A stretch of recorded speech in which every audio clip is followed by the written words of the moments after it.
Welcome to Meaningful Mornings. In May of 2021, we were in a powerful and popular portion of Srimad Bhagavad Gita. This is the end of chapter 2 and is specifically known as the ladder of fall. How many of you know about this, the ladder of fall? A lot. It's based on our experience, so of course we know about it.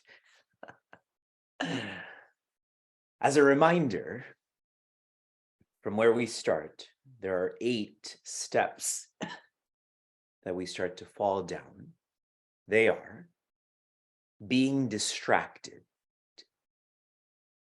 then triggers being attached,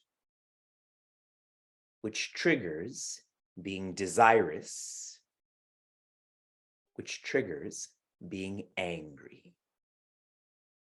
That's the first verse, but that's only half of the fall. Keeps going. Being angry triggers being devolved. Being devolved triggers being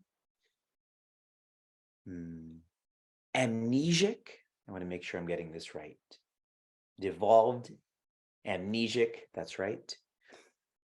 Which then devolves to destruction and finally to annihilation.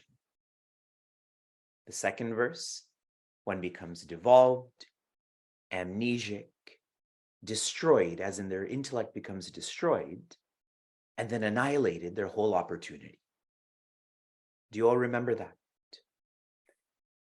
Recently in our Bhagavata course, we came across a similar teaching, but there's one difference. And that's what I want to point out to you right now. I'm reading this in English. Humans develop a hankering and attachment for sense objects when they falsely begin to think that this will promote their good. Such attachment matures into craving, and it is from these intense desires that conflicts erupt amongst humans. What is unique about what is shared in Bhagavatam as compared to Bhagavad Gita is after becoming desirous in Bhagavad Gita, what is shared is one becomes angry. In Bhagavatam, what is shared is one succumbs to Kali. Kali means conflict. We know that we are living in Kali Yuga, where there's constant conflict, comprehensive conflict. Now, in both cases, whether Bhagavad Gita or Srimad Bhagavatam, how did all of this start? How did this fall begin? By being distracted. We treat being distracted as, oh, it's normal. If you feel so, then you should also feel anger is normal, conflict is normal. And if you feel that, how can one be a seeker?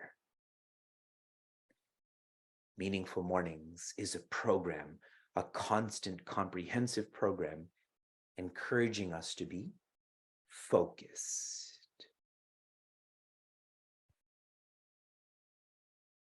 The theme of chapter 10 is pervading. The system by which this theme is elaborated,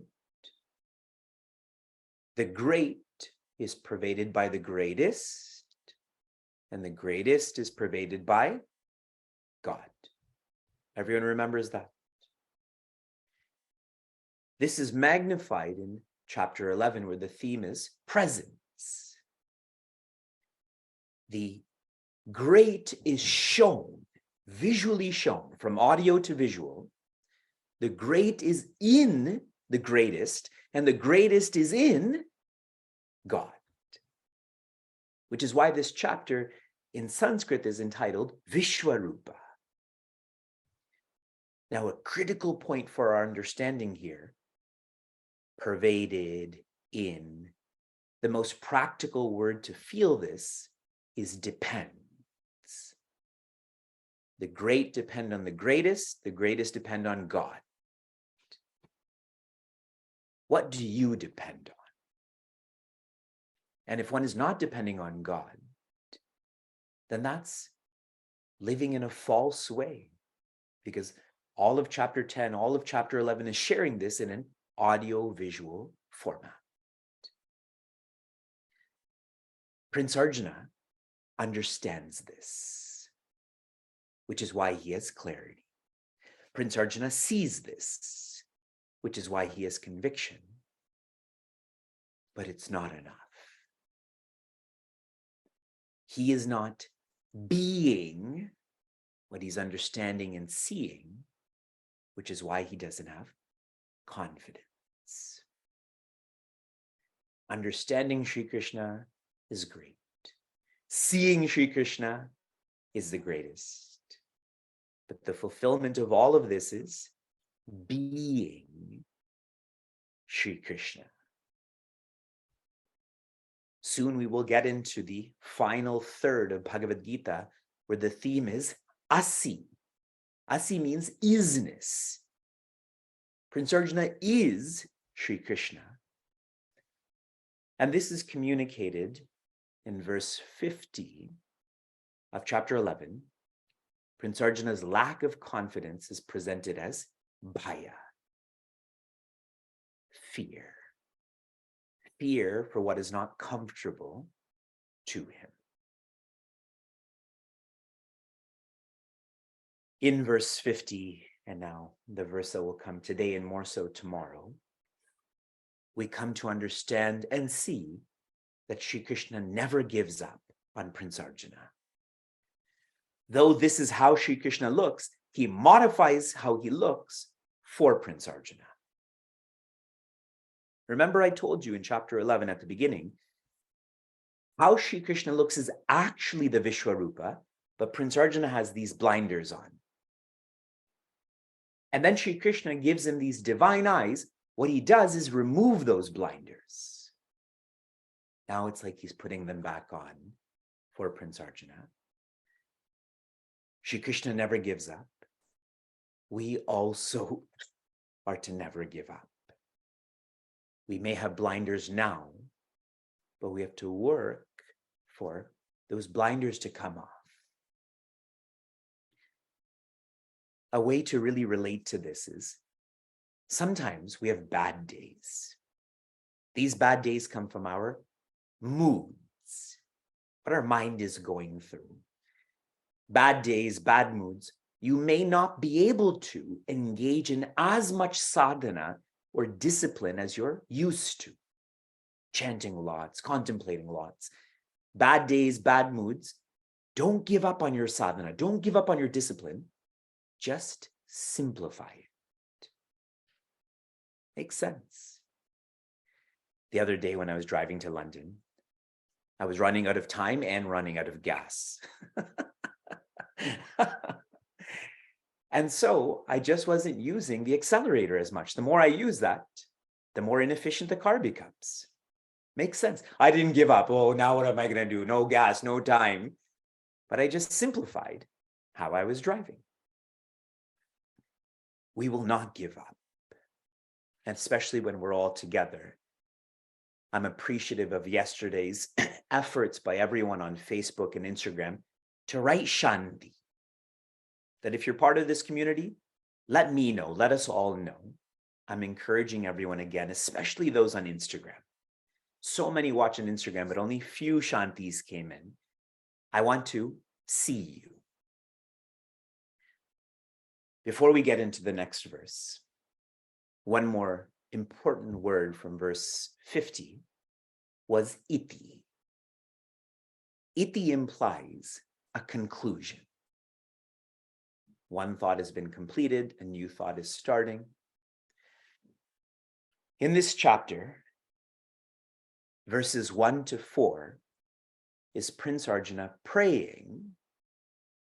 His praying is purposeful. He wants to see Sri Krishna.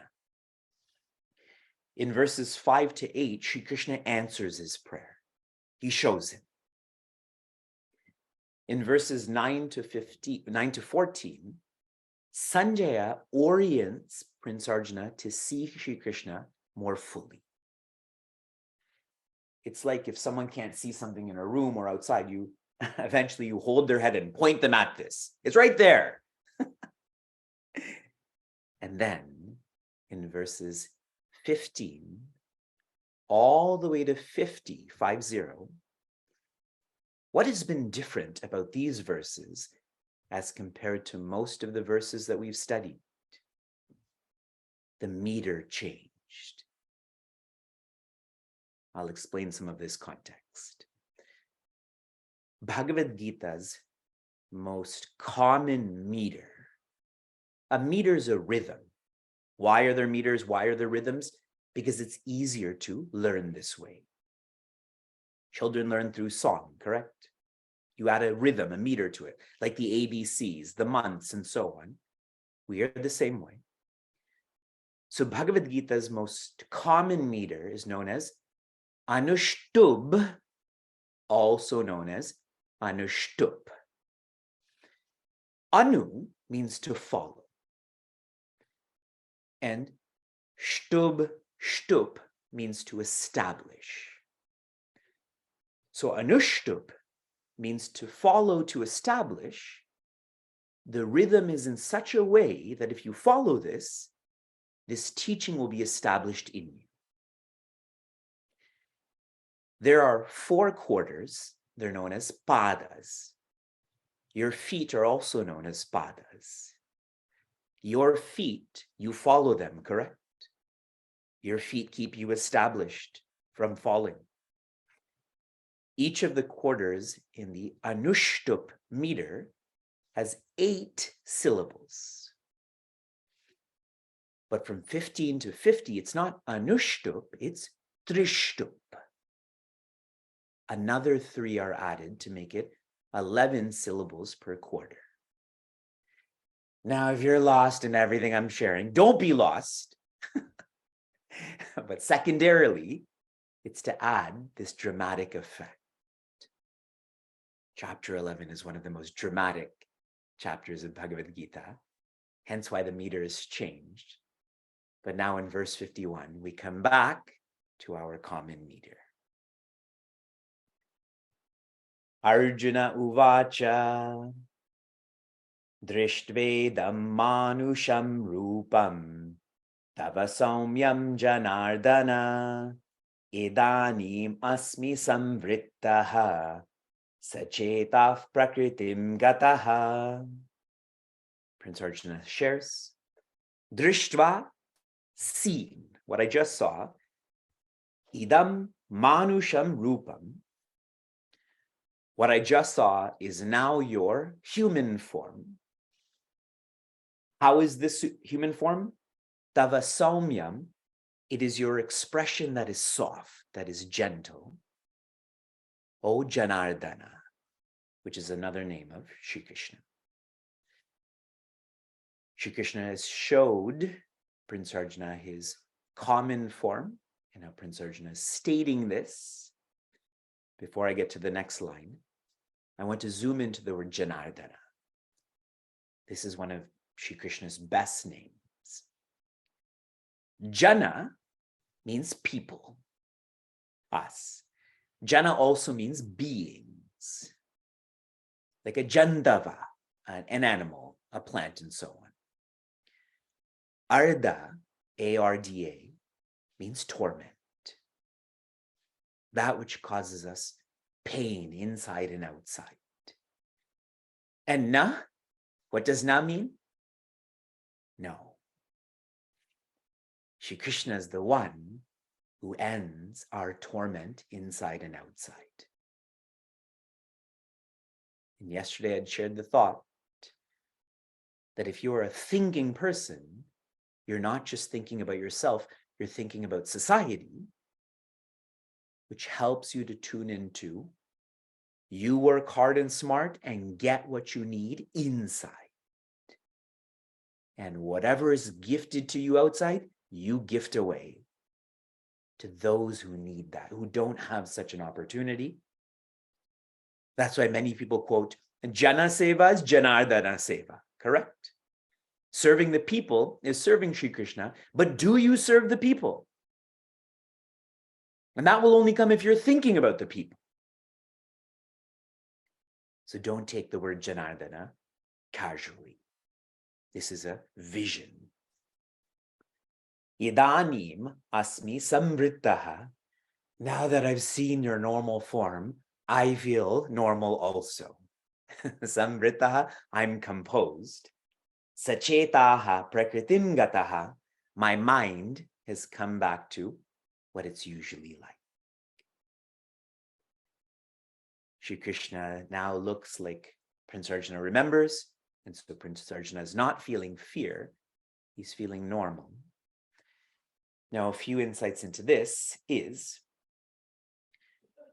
Prince Arjuna's weakness, that he only feels comfortable with Shri Krishna looking like a human.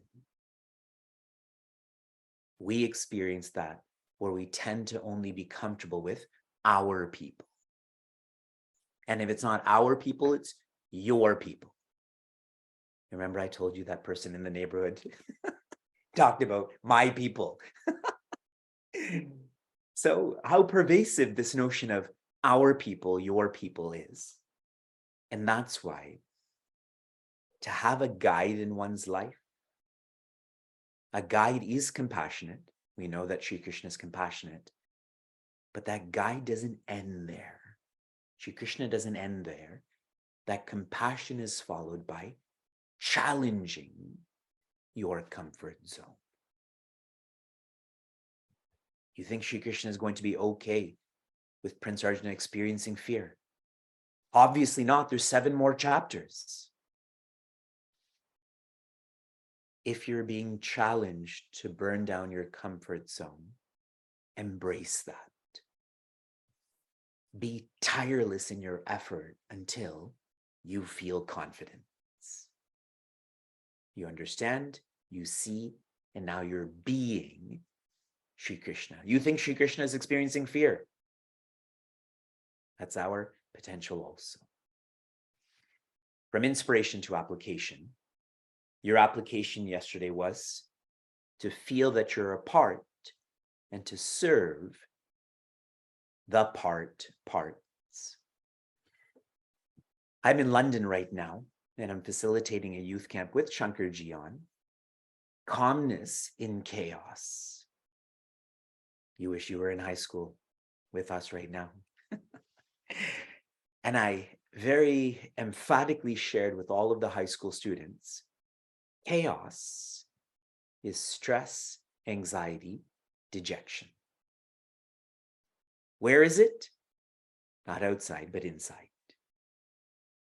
Calmness is a balanced mind, a focused mind, and a reflective mind. Again, not outside, but inside. How does one shift from chaos to calmness? Nimitta.